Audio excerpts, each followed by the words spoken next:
What's going on, guys? Welcome back to another Resident Evil video and welcome to the Mod Kid channel. In today's video, I wanted to go ahead and do a top 10 video that discusses a topic I have not covered before. So as you can tell by the title of the video, I went ahead and broke down what I think is the top 10 best villains in the Resident Evil franchise. I'm ranking these villains based off of which ones I think serve the biggest purpose in the franchise.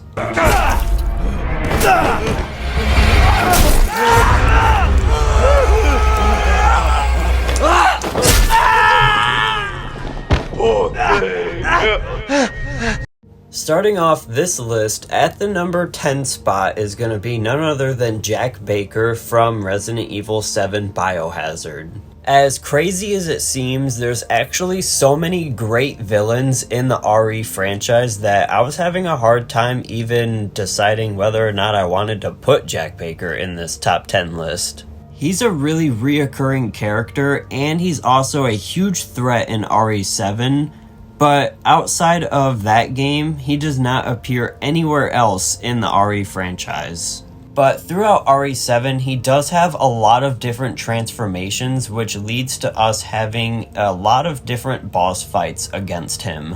And Jack Baker is also responsible for bringing Ethan back to life with the help of the Molded, which is something that we did not figure out until later on during RE8. So Jack Baker does leave an impact on the RE franchise. Revenge on Umbrella.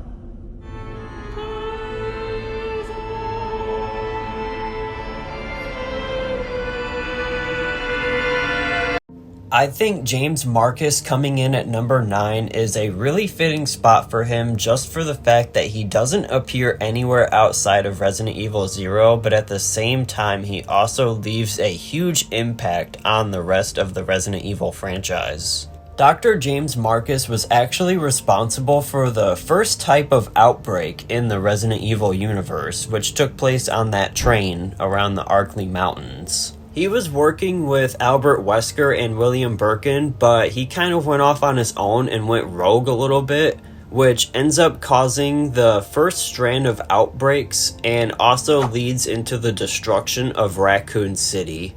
And the destruction of Raccoon City ultimately leads to the downfall of Umbrella, so because of Dr. James Marcus, a lot of things in the Resident Evil universe ended up happening. I think you've lived long enough. Let's see if you can survive this time. Making his way into number 8 of the best villains in Resident Evil is going to be Ramon Salazar from Resident Evil 4. When I was younger playing Resident Evil 4, I always just thought that Salazar was weird, gross, and annoying. But to be honest, super annoying villains in video games actually tend to go on to be what makes that game such a good game in the first place. Also, for not being the main villain or the final boss fight in this game, he actually has a lot of lore and is very threatening at the same time. He's accompanied by 2 very menacing bodyguards, but not only that, if you can get past his right hand, then you go on to fight Salazar in his final form, and that fight is nothing close to easy. I liked the character of Salazar more in OG RE4, but his boss fight in RE4 Remake is definitely a lot harder, I think.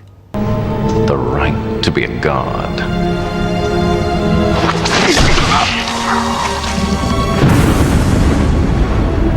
That right is now mine.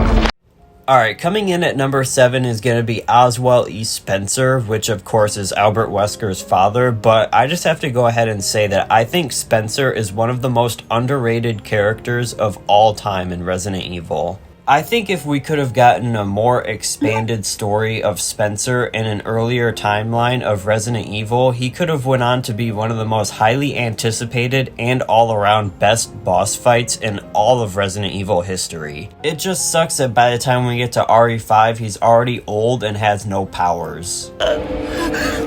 My power is leaving me!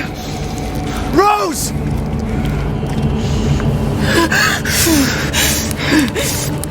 Now making her way into number 6 on the top 10 best villains of Resident Evil is going to be Mother Miranda from Village. I'm not trying to sit here and be a bandwagon to RE8 Village or anything like that, because I'm not the biggest fan of that game and I kind of think it's mid.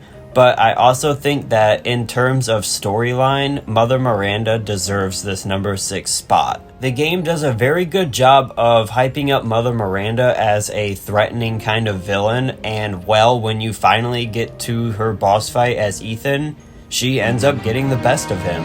Not a lot of villains have the capability of permanently taking out a character in a Resident Evil story, but Mother Miranda did indeed kill Ethan Winters, so she must have been one of the most threatening villains that we've ever encountered in RE history.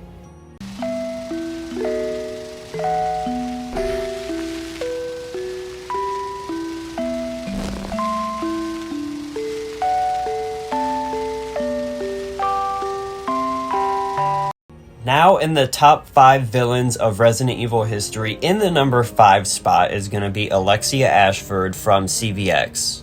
The story of Alexia Ashford is definitely quite a unique one, as she was a clone that was eventually released by her dying brother in his final breaths. I just want to point out that Alfred was actually shot and killed by Steve Burnside, and that's when he ended up crawling to that chamber to release Alexia out of it, and that kind of all set the rest of the game in motion, and that's all thanks to Steve. So thank you for that. So to be honest, I think Alexia actually deserves the number 5 spot on this list, not only for her involvement in the story, but for also just how hard her boss fight is in the game. Why do you reject serenity when you need only accept the sacred gift? Like she did. Sadler! Now at the number 4 spot is another RE4 villain, and that is Osman Sadler. Now, unlike Salazar, Sadler is indeed the final boss fight of RE4, and he is also the main villain of the game as well. I think Sadler and Leon actually went on to have a really cool little rivalry throughout the entirety of RE4, which all around is just really great to go through and just watch all the cutscenes and see as they just go back and forth. Now, in my opinion, I think Leon could have taken down Sadler long before the island was about to blow up, but his main objective was to get the Lost Plagas out of himself and Ashley as well. So after they successfully removed the Lost Plagas, it was finally time to take down Sadler, and it was one of the best boss fights that I think we've ever gotten in a Resident Evil game. And as great as the original RE4 is, I would like to think that the remake did a little bit of a better job on that fight. Like that? My fucker! Give me your hand! I feel like I just had to put William Berken at number 3 because even though he only appears in Resident Evil 2 and some cutscenes of Resident Evil 0, he actually left a major impact on the Resident Evil franchise for being responsible for the G-Virus and also helping in make the T-Virus as well. Berken was actually being hunted down by Hunk and his men, which were also just like special agents, but they were all on the lookout for Dr. James Marcus, William Berken, and Albert Wesker. And of course we saw in the cutscene where he gets gunned down, and then after that he injects himself with his own G-Virus, which ultimately turns him into one of the best villains that we've had in all of Resident Evil history. It's also cool how he goes through so many different stages, with all of them being very terrifying.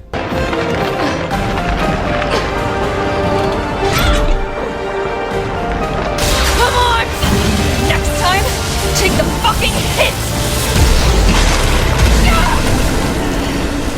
Now in the number 2 spot is gonna be hands down the best tyrant of all time, and that is Nemesis. I think he definitely deserves a top spot in this top 10 list just because he serves as the perfect kind of stalker enemy and also the perfect kind of villain for Joe Valentine in Resident Evil 3. Nemesis did actually succeed at injecting Jill with the T-virus, but thanks to Carlos, he was able to grab the vaccine and use it on Jill, which eventually causes her to have a slower aging rate throughout the rest of the Resident Evil series. So Nemesis definitely left an impact on the Resident Evil franchise, and was also a villain that Jill will never forget. Go! Wesker, stop!